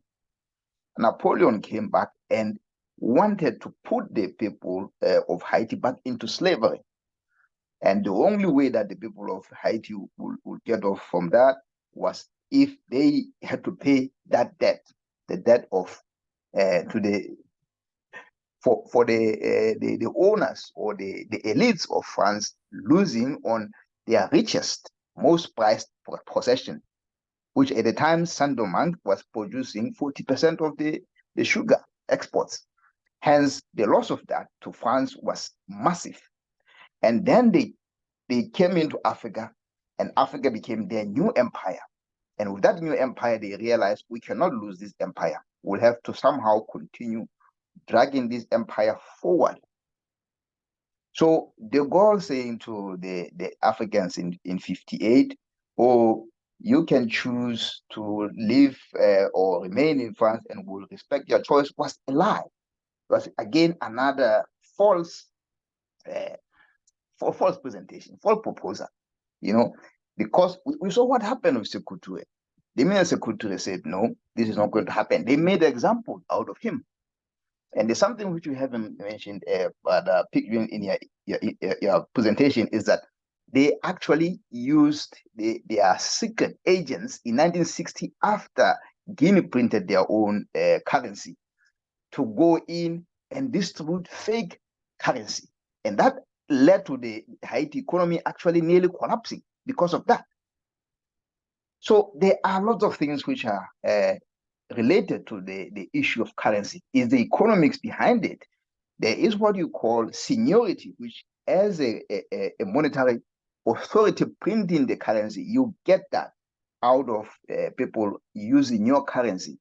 And for countries which are doing that autonomously, it also goes back into the economy with more and more happening to your economy. It creates a stimulus.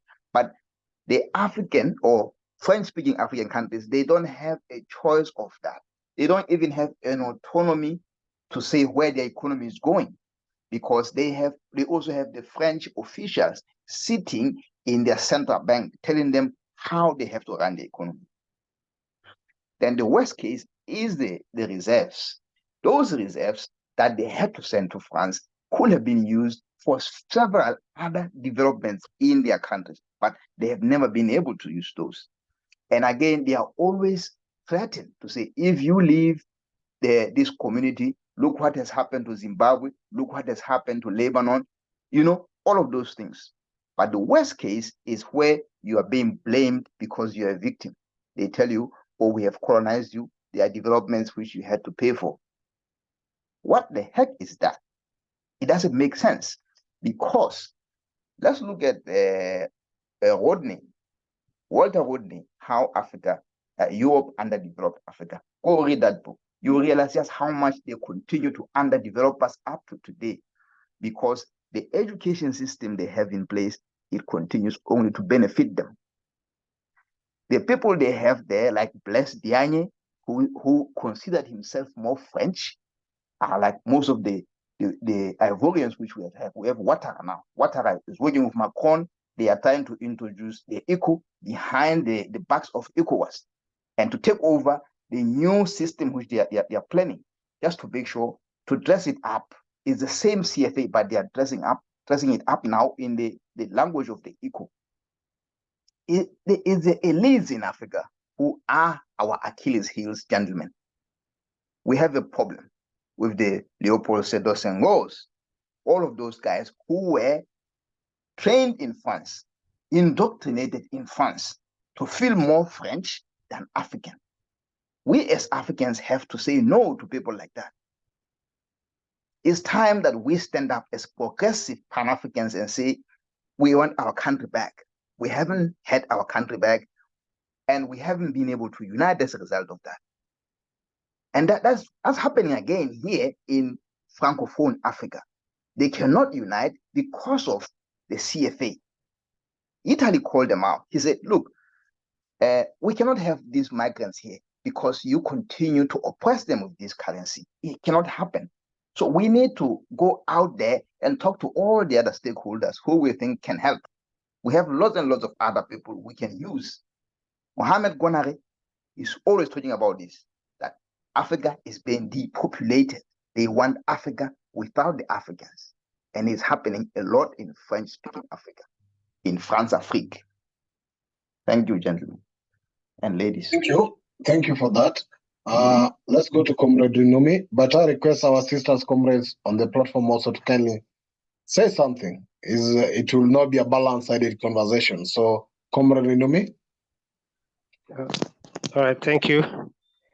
Yeah, I want to stand on most of what has been said, that there is no benevolent colonizer among the people we're talking about. But quickly, I want to remind us that France is a bit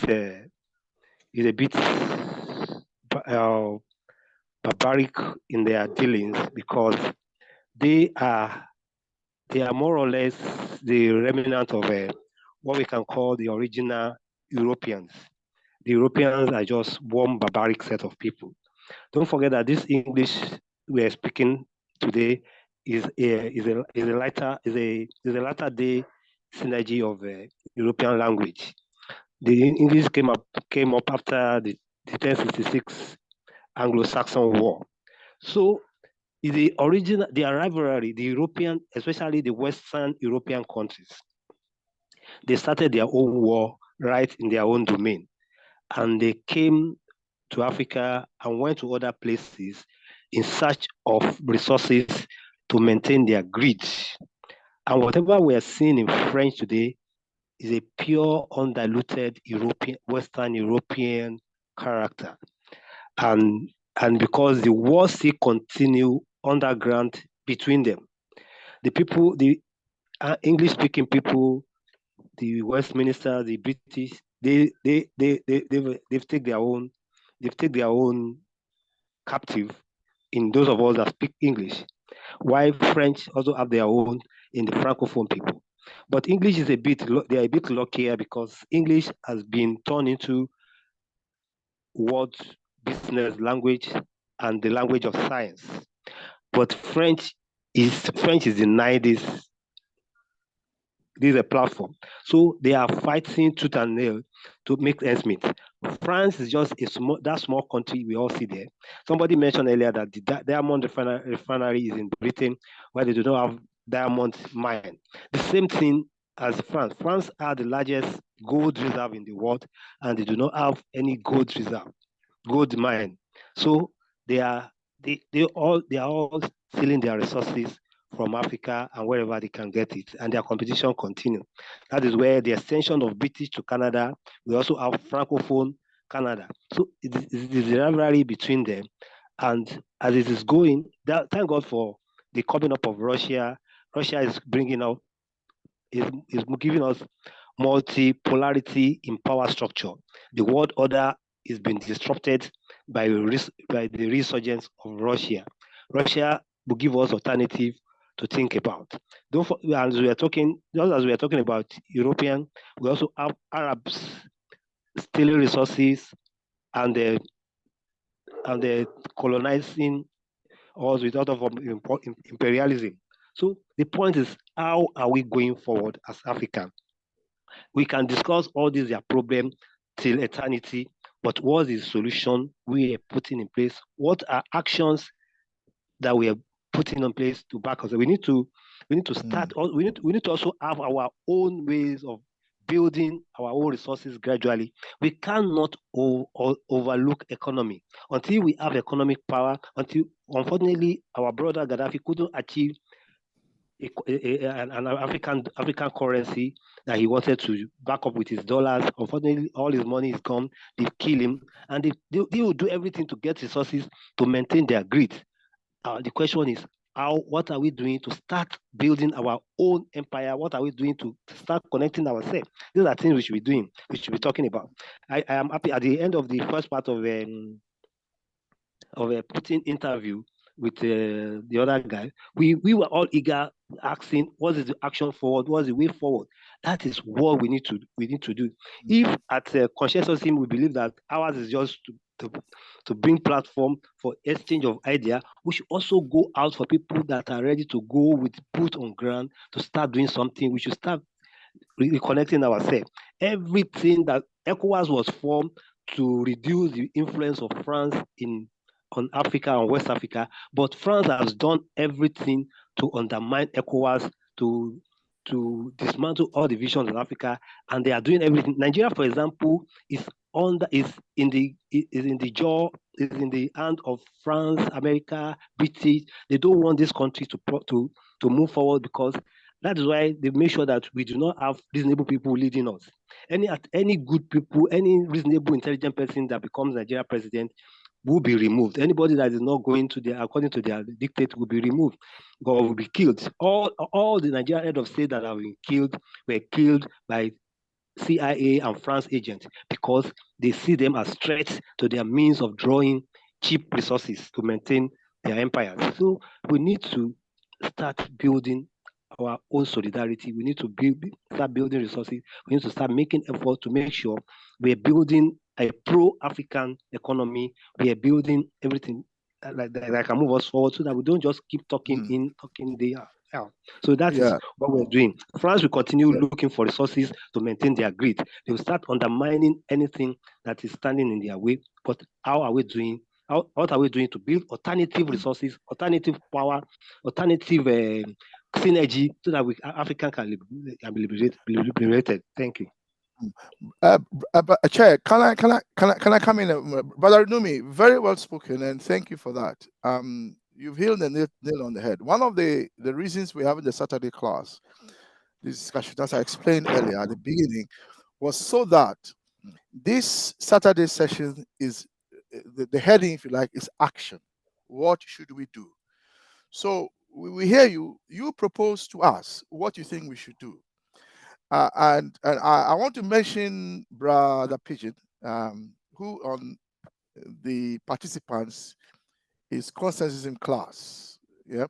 Now he is based in Kenya, and since he joined the class, he has become one of the most active, and he's active in so many ways. I can't say that about everyone, but Brother Pigeon's entrance has really helped to transform us, because he's always involved in a lot of action. So, Brother Rumi, we hear you, but what we would like you also to do, and this is for everyone, is we shouldn't say what should we do. Why don't you start with what will I do in order to, in terms of proposals for action, or in terms of what we should do. So when we did the Congo event a few weeks ago, we arrived at conclusions as to what actions to take, and we have started implementing them. But like you said, Brother Inumi, how much can we the CSG, how much can we do by ourselves? Not much. So anyone that is here, please, we want you to volunteer to do something. You see, this is a problem we are having. Only a few people are doing the work. You understand? When it comes to discussions like this, we come and we listen, and that's all. But what are you actually doing? And I'm referring to Pan-Africanists as a whole, including myself. What is it that we are doing in order to move forward? The final thing I want to say is that in terms of Saturdays and in terms of action, there are two types of action. There is positive action and there is progressive action. All the news we have heard today and everything we have heard about France and the other colonial powers, they can all be grouped under negative action. I haven't heard anything about positive action, by which we mean any forces or powers that are doing anything to advance Africa in terms of unification, liberation, and development. So now we have to go back and go to the drawing board and map out these forces, and then we can see, well, what should we do? I thought I should make that point, Brother Pigeon. Thank you, Chair. Permit me to call sisters on board. Sister Ida, Sister Myra, Sister John, any of the sister who is willing to share something with us. Kindly feel free to unmute yourself and share. We have Sister Shaza and Sister Shola. Kindly, any of you is willing to share something, please. We have some few minutes to go. Pigeon, why don't you call them and let them say they don't want to share, and then you move on, yeah? So call them one after the other. Sister Ida? It's not that I don't want to share. I'm not quite sure what to share. I think that France is still has still enslaved the countries that it's asking to send money or be in charge, saying that they're in charge of. So I think that was one of the big things that, to me, I don't think it's neocolonialism. I think it's just a form of enslavement. And I do understand the difference between the two words, but that's what I think. I can't see how anybody can tell you that you've got to give all your money to them and then they'll decide how much you have, or you've got to do all this, you've got to do all that. to me, it's just, you know, they're just continuing as they were in colonial days, apart from they haven't got such a big presence on show. It's all hidden. So that's how I feel about France. Thank you, Sister Myra. Thank you, Sister Myra.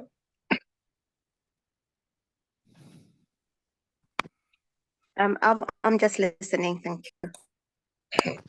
Thank you, Sister John John. Greetings, everybody. I'm sorry that I was late, so I haven't caught the entire orientation of it.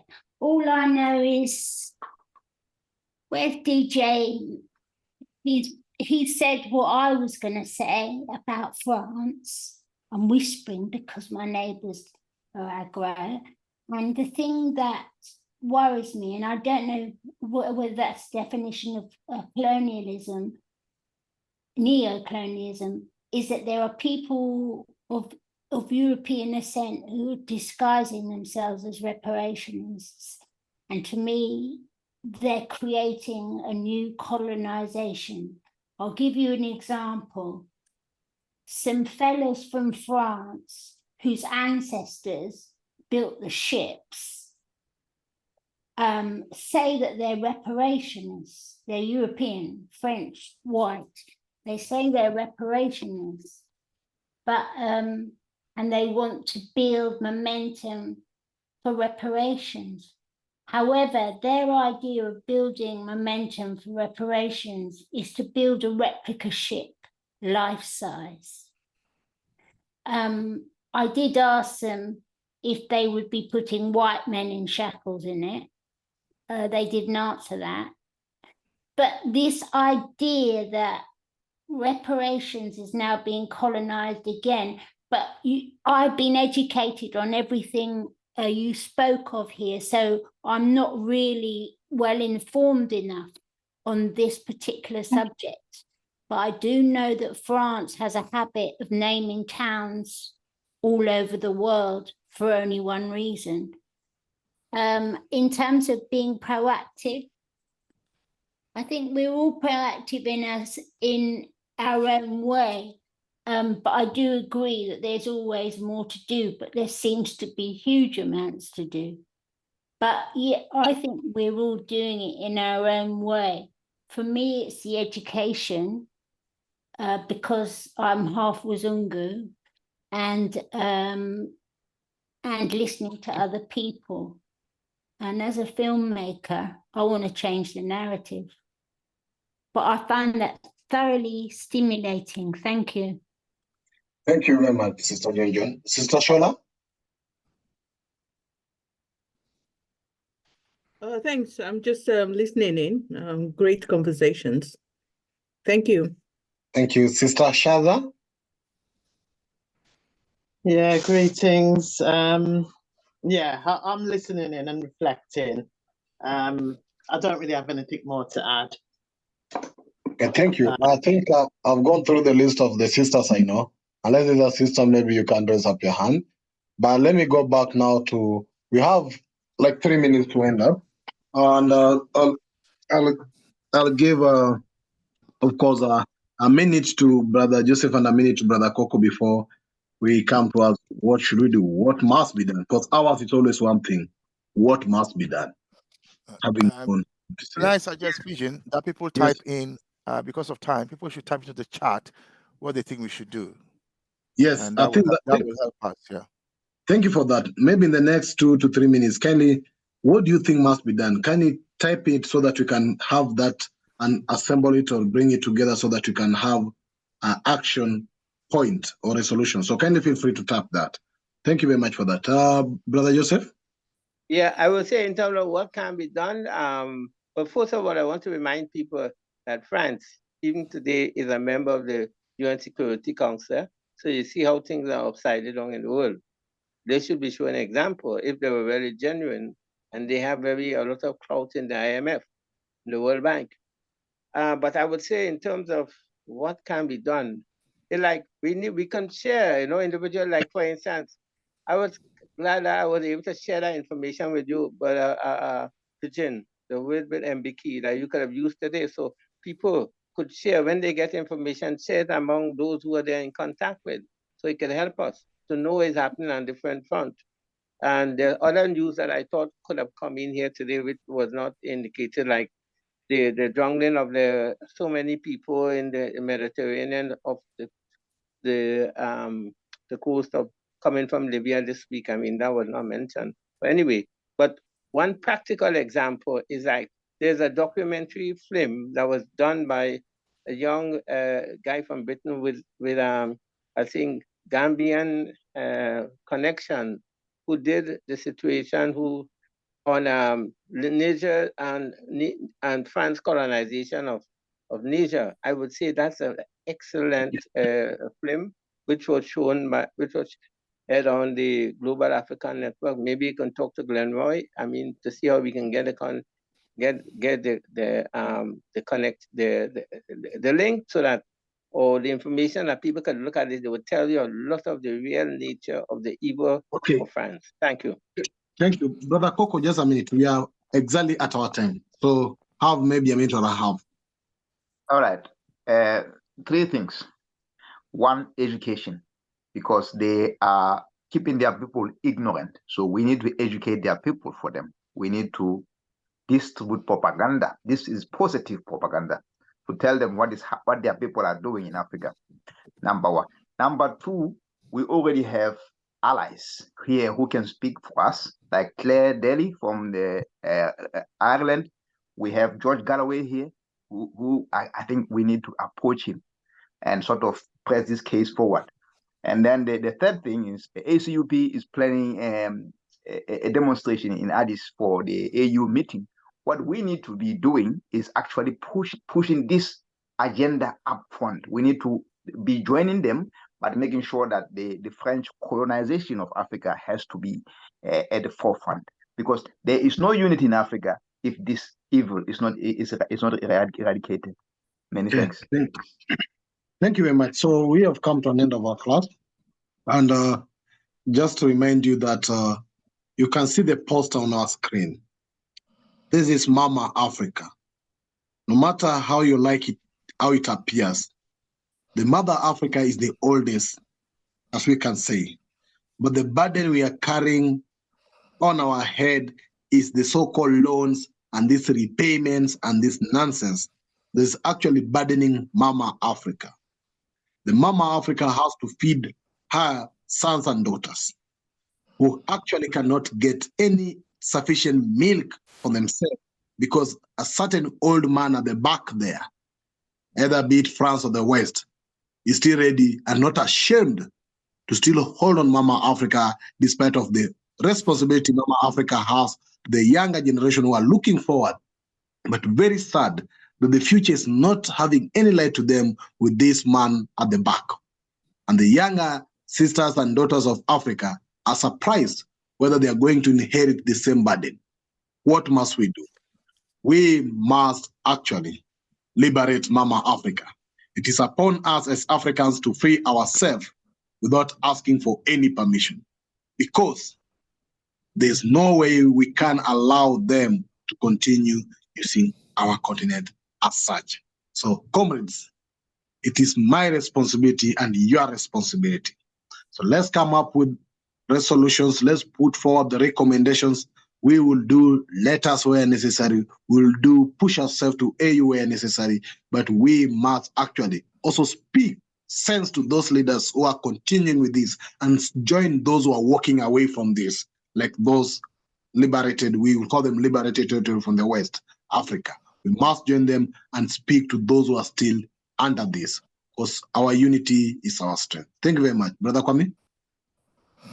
Yeah, I think, thank you very much. It's 3 minutes past 9. We are very jealous about timekeeping, so we'll end there.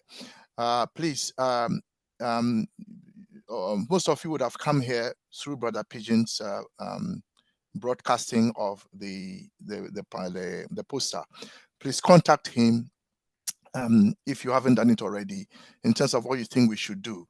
We've heard a few, like education. There's one saying we should have these study groups in local languages. So we'll have to think about how we'll do that and so on. But thank you very much for coming. Please contact Brother Pigeon with any suggestions you have in terms of action, and we will compile them for later. The time is 9:04. Thank you very much for coming. Really appreciate your coming. Have a wonderful week. Just so you know, we meet on Thursdays to discuss philosophy and ideology. Again, we send out the link as usual.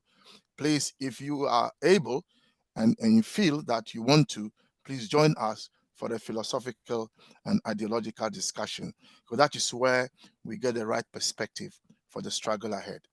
Thank you very much. Have a wonderful morning, evening, afternoon, wherever you are.